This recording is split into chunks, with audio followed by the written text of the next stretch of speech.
We're live at the Buffalo Wings and Rings conference. We're here with Todd Fetter. And Todd, what I love about your story is that you are the ideal story for this brand. If they could just take you and continue to duplicate you, this brand could go as far as any of the biggest brands in the world. So tell us, why did you pick this brand, and what has been your growth strategy or commitment to this brand?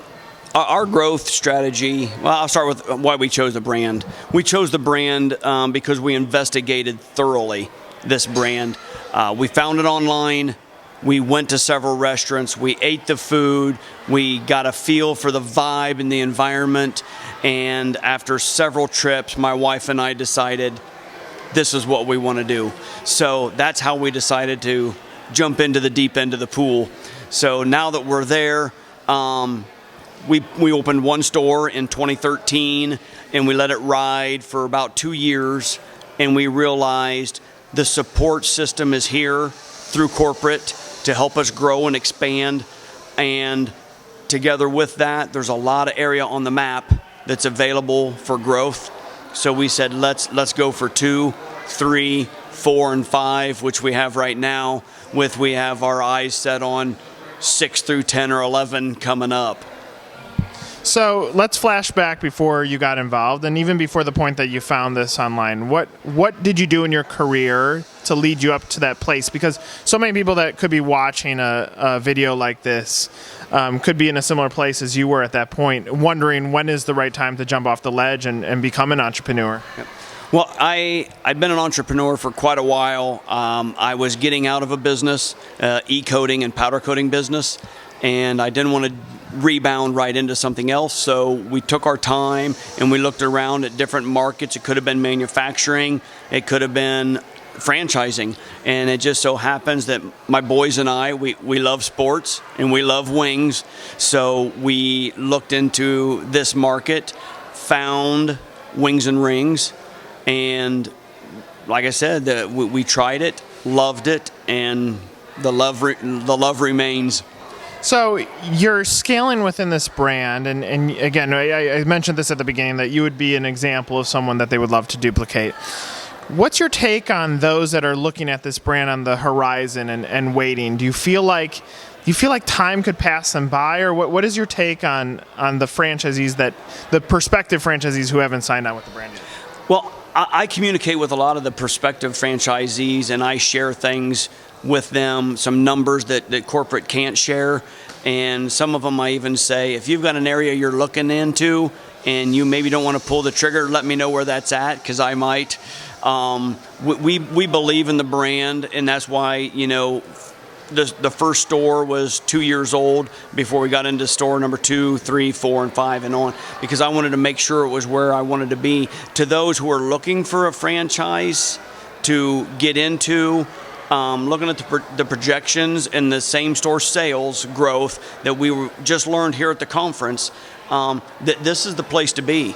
If you want to have growth, and a lot of that depends on you, the person. Corporate can't do it all. But the growth is there, and we don't see the sunset of this concept or this brand anywhere in the near future. So we're moving on. We're aggressive.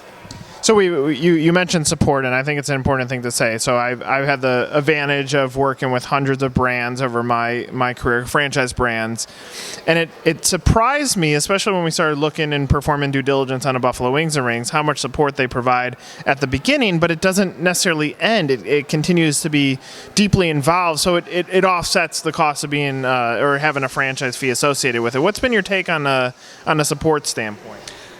Like you said, from the start, the support has been there.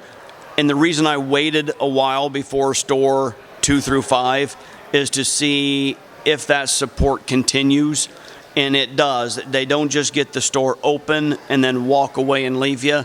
We have a franchise business mentor that comes to our business once a month. It's very supportive. That's our liaison to corporate. If we got issues, we talk with them. They're in our store. They do calibrations. They really are there to help you. I can pick up the phone and call Philip and Nader, the two owners, anytime I want. I go down there and have meetings with construction about my upcoming projects. From Dan Doolin in sales through the construction process with Tom Davis to the end to our FBM, Doug Morrison, and everywhere in between, a lot of people I'm not mentioning, the support has been there. And if it wasn't, I wouldn't be doing more because I can't do this on my own.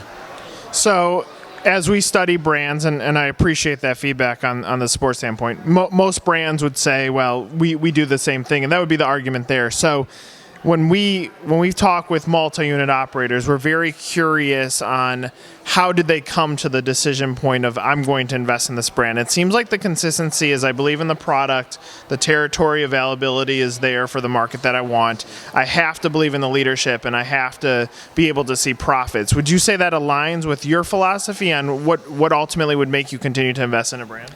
Absolutely. It has to be profitable because I can do nothing and make nothing. And we're all in this to make money. Our servers are there to make money. Our hostesses are there to make money. The cooks are there to make money.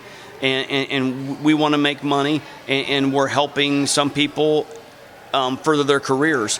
We hired approximately 14 managers in the last 20 months. And all but 3 came from within our own system. So people see a pathway to advancement through our system, and that's a big part of it. And we're excited about what the future holds. Like I said before, we don't see a sunset on this concept or this brand, and the support's there from corporate. We tested that, and we know it to be true, so we're willing to move forward. It's great. Obviously, this is another example of a like me, of someone that everyone else could envision being like. So thanks for spending the time with us. Thank you. I appreciate it.